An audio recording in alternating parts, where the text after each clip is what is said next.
Assalamualaikum warahmatullahi wabarakatuh. Perkenalkan, nama saya Muhammad Al-Hafizi dari kelas 4C.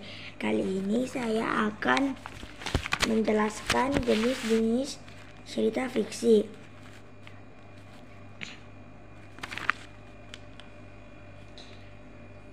Jenis cerita fiksi adalah cerita yang dibuat berdasarkan hasil olahan imajinasi pengarang secara arsitek yang diwarnai oleh budaya, pengalaman batin, pandangan hidup, dan latar belakang pengarang lainnya disebut cerita fiksi. Berbagai cerita fiksi yang tersebar di seluruh daerah di Indonesia memiliki berbagai bentuk dan jalan cerita masing-masing. Jenis-jenis cerita fiksi diantaranya sebagai berikut. 1.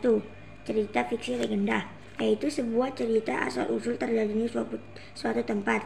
Contohnya adalah antara lain cerita asal mula Danau Toba, asal-usul Banyuwangi, terbentuknya Tangkuban Perahu, dan cerita Baru Kelinting. 2. Dongeng. Dongeng adalah cerita yang tidak benar-benar terjadi. Dongeng biasanya bersifat menghibur dan mengandung nilai pendidikan.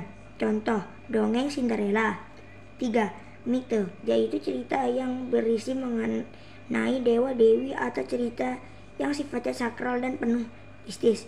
Misalnya kisah Nyi Roro Kidul, Dewi Sri, dan hikayat Sang Bima. 4. Sage, yaitu sebuah cerita yang isinya mengandung unsur sebuah sejarah.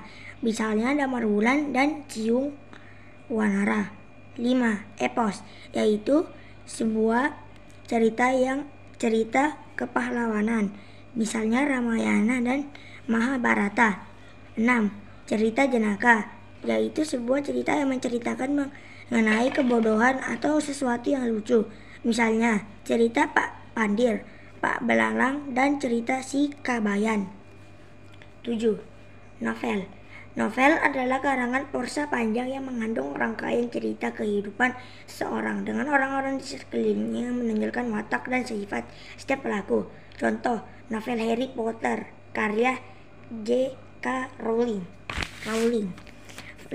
Fable atau cerita binatang, yaitu sebuah cerita rakyat yang tokohnya berupa binatang yang berperilaku seperti manusia. Misalnya Kancil yang cerdik dan cerita Serigala yang licik.